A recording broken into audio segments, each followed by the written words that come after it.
నమస్తే మహేష్ గారు. నమస్తే. కొద్ది రోజులుగా మన తిరుపతి వివాదం చాలా జరుగుతుందండి లడ్డు గురించి.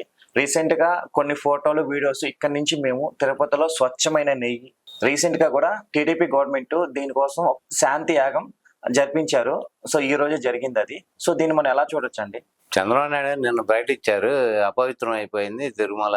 అందుకని స్వామివారు వెంకటేశ్వర స్వామి పుణ్యక్షేత్రం అయిన తిరుమల వెంకటేశ్వర స్వామి అంతా అపవిత్రం అయిపోయింది. ఈ లడ్డూలో యానిమల్ ఫ్యాట్ ఏదో కలిసిన నెయ్యి వాడినందువల్ల అని చెప్పి అది గత ప్రభుత్వంలో జరిగింది. అందుకని దాని మీద అపవిత్రమైంది కాబట్టి ఇవాళ శాంతి యాగం చేస్తాము అన్నారు.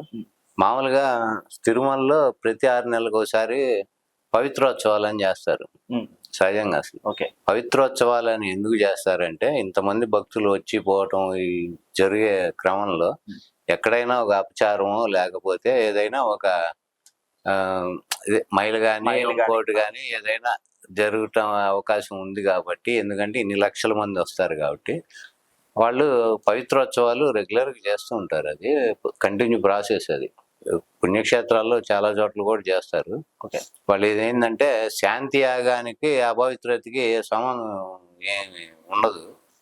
శాంతి యాగం ఎప్పుడు చేస్తారంటే ఏదైనా అలకల్లోలాలు లేకపోతే ప్రజలు సుఖశాంతులతో ఉండాలని ఉద్దేశంతో చేసే శాంతి యాగం.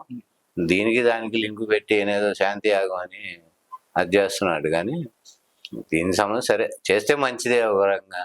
ఎందుకంటే పుణ్యక్షేత్రం ఏదో ఒకటి యాగాలు యజ్ఞాలు చేయటం జరగటం అనేది ప్రజలకి మంచి జరిగే విషయమే కాబట్టి దాని గురించి మనమే అవసరం లేదు. కాకపోతే ఈ ఉద్దేశంతో చేస్తున్నాం అనేదే ఒకటి. అపవిత్రం అయింది అనటానికి మనం లోతుగా మాట్లాడుకుంటే అసలు ఇది మొత్తం ఈ ఎపిసోడ్ మొత్తం ఎట్లా ఉందంటే, ఒకటి ఈ కూటమి ప్రభుత్వం నుంచి 100 రోజులైంది. ఈ 100 రోజులుగా వీళ్ళు ఇచ్చిన హామీలు కానీ ఎటువంటివి నెరవేర్చలేదు. ఏవి అటకెక్కిచ్చేసి మొన్నేమో ఆ టైంలో వరదలు వచ్చినాయి. గుడ్లవల్లేరు ఇన్సిడెంట్స్ జరిగిన వెంటనే వరదలు వచ్చినాయి. దాంతో అది కనుమరుగైంది. వరదలు వచ్చిన తర్వాత వరదలకి ప్రజలకి చేయవలసిన సహాయ కార్యక్రమాలు కానీ ఏదైనా కానీ అది ఫెయిల్యూర్ అయిన తర్వాత దాని డైవర్షన్కేమో ఈ పథకాలు సూపర్ 6 కానీ ఈ పథకాలు ఇవి ఇంప్లిమెంట్ చేయకుండా ఇవి ఏమి నెరవేర్చకుండా ఉన్నందుకు ప్రజల 100 రోజుల పాలన కంప్లీట్ అయిన తర్వాత ఇచ్చిన హామీలు కానీ చేసిన పనులు కానీ చెప్పుకోవడానికి ఏమీ లేవు కాబట్టి ప్రజల నుంచి విమర్శలు ఎదురవుతున్నాయి అనే ఉద్దేశంతో దీన్ని డైవర్షన్ పాలిటిక్స్ లాగా ఇది కొత్తగా ఒకటి తీసుకొచ్చి ఈ తిరుమల లేదా లడ్డు అపచారం మహాప్రాధం జరిగిన ఉద్దేశంతో వీళ్ళు ఇది కొత్తగా ఒకటి క్రియేట్ చేశారు అని కొంతమంది అభిప్రాయపడుతున్నారు. ఆ అభిప్రాయం చాలా మందిలో ఉంది, డైవర్షన్ పాలిటిక్స్ అని. ఇది చంద్రబాబు నాయుడు గారు ఫస్ట్ నుంచి ఆయన అందులో మంచిదిట్ట అని ఇది కావాలనే చేశారంటారు గవర్నమెంట్. కావాలని అంటే ఒకటి ఇందులో కల్తీ యానిమల్ ఫ్యాట్ అనేది కలిసింది అన్నారు. కానీ మీరు ఇందులో గతంలో ఈయన శ్యామలరావు టీటీడీ ఈవో అని చెప్పిన దానిలో ఈ పామాయిల్ ఆయిల్లో వచ్చే ఫ్యాట్ కానీ లేదా హైజెనిక్ కూరగాయలు ఏవైతే ఆవులు తింటాయో హైజెనిక్ కూరగాయలు వాడటం వల్ల కూడా అది వచ్చే అవకాశం ఉందని ల్యాబ్ రిపోర్ట్లో కూడా అది క్లియర్గా ఇచ్చారు. ఈవో శ్యామలరావు కూడా ఆయన అదే చెప్పాడు. ఇది డైరెక్ట్గా ఏదో యానిమల్ ఫ్యాట్ అనేది కలిసింది అనేది కూడా అనలేము. ఒకటి. రెండోది, ఈయన గవర్నమెంట్లో జూలైలోనే ఇది జరిగింది. ఏది శాంపిల్ కలెక్షన్ కానీ రిపోర్టు రావటం కానీ. మీరు ఇంకోటి ఏంటంటే ఫస్ట్లో వీళ్ళు రిపోర్టు రిలీజ్ చేసినప్పుడు ఎన్డీడీబీ ఇచ్చిన రిపోర్ట్లో ఉన్న శాంపిల్ కలెక్షన్ ఒక నెంబరు ఇస్తారు వాళ్ళు. శాంపిల్ కలెక్షన్ అప్పుడు వాళ్ళు ఇచ్చిన రిపోర్టు దానిలో నెంబర్ వేరుగా ఉంది. తర్వాత అనెక్సిర్ వాళ్ళు ఇచ్చిన అనెక్సిర్లో ఒక నెంబర్ ఉంది. అయితే ఈ రెండు వేరు నెంబర్లు ఉండటం ఒకటి మనం గమనించాలి. తర్వాత ఆ తప్పుని వీళ్ళు పొరపాటు నాలుగు గరుచుకొని దాన్ని మళ్ళీ ఎడిట్ చేసి అనెక్సిర్ను ఈ రిపోర్టు ఒకటే నెంబర్ ఉండేటట్టు కలెక్షన్ మ్యాచ్ చేశారు. ఫస్ట్ రిలీజ్ చేసిన దానిలో మాత్రం డిఫరెంట్ నెంబర్లు ఉన్నాయి, అది ఉండే అవకాశం లేదు. ఇదొకటి వాళ్ళు అవతల అపోజిషన్ వాళ్ళు అది కూడా పట్టుకొని అది చేశారు. ఈలోపు జగన్ గారు నరేంద్ర మోడీ గారికి ప్రధానమంత్రికి ఒక లెటర్ రాశారు. ఈ టోటల్ ఈ ఎపిసోడ్ గురించి మొత్తం ఈయన వివరంగా దాని గురించి వివరించి ఇలా జరిగిందని.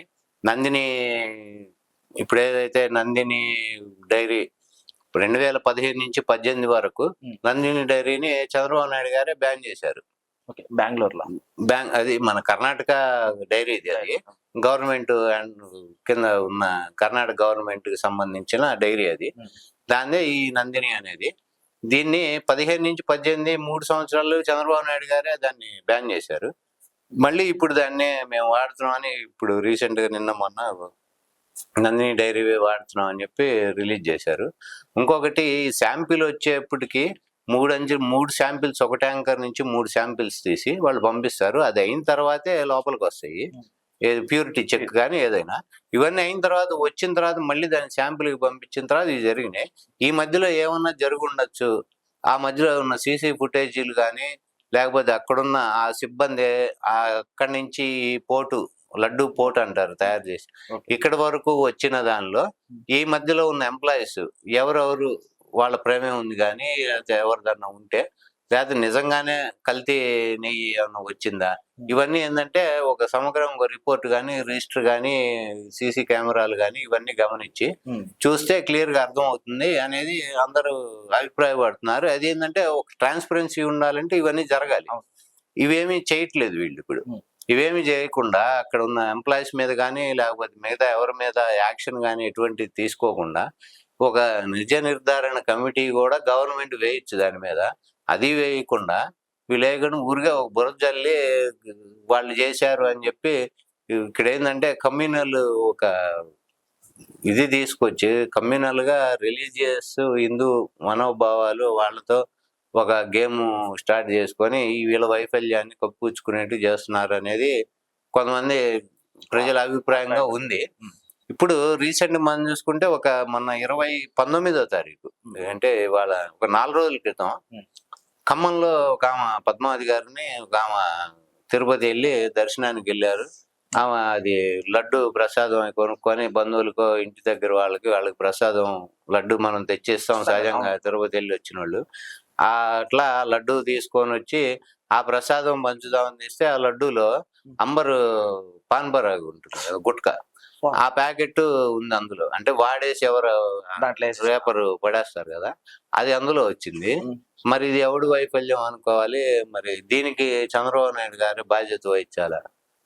సీఎం గా ఉన్న వ్యక్తే వీడిని బాధ్యత చేస్తున్నప్పుడు ఇప్పుడు ఇది కూడా ఒక రకంగా అపరాధమే కదా. అంటే పోర్ట్లోనూ లేకపోతే ఎక్కడో ఎవడో వీళ్ళు ఎంప్లాయీస్ పోర్ట్లో ఉండేవాళ్ళు ఖచ్చితంగా ఇది వాడుతున్నారని గుట్కాలు. మరి గుట్కా నవ్వులుకుంటూ వీళ్ళు కైనీలో గుట్కాలో నవ్వులుకుంటూ లడ్డు తయారు చేస్తారంటే అది అపవిత్రం కదా. మరి దీని మీద కూడా వాళ్ళు యాక్షన్ తీసుకోవాలి.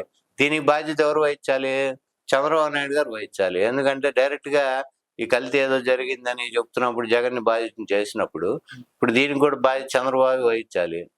వహించి మరి ఈయన కూడా అపరాధం జరిగింది చెప్పి దీనికి ఇంకో యాగమో లేకపోతే ఇంకోటో చేసుకోవాలి. లేకపోతే ప్రెస్ మీట్లు పెట్టి ఇట్లా జరిగిందని చెప్పాలి. ఎందుకంటే మన జరిగింది రీసెంట్ గా 4 days బ్యాక్ జరిగింది. అప్పుడు మన చంద్రబాబు నాయుడు టైంలో జరిగింది కాబట్టి ఈ గుట్కా ప్యాకెట్లో ఒకటి జగన్ ఇంకోళ్ళు వేయలేదు కాబట్టి దీని మీద వీళ్ళు యాక్షన్ తీసుకోవాల్సిన అవసరం ఉంది.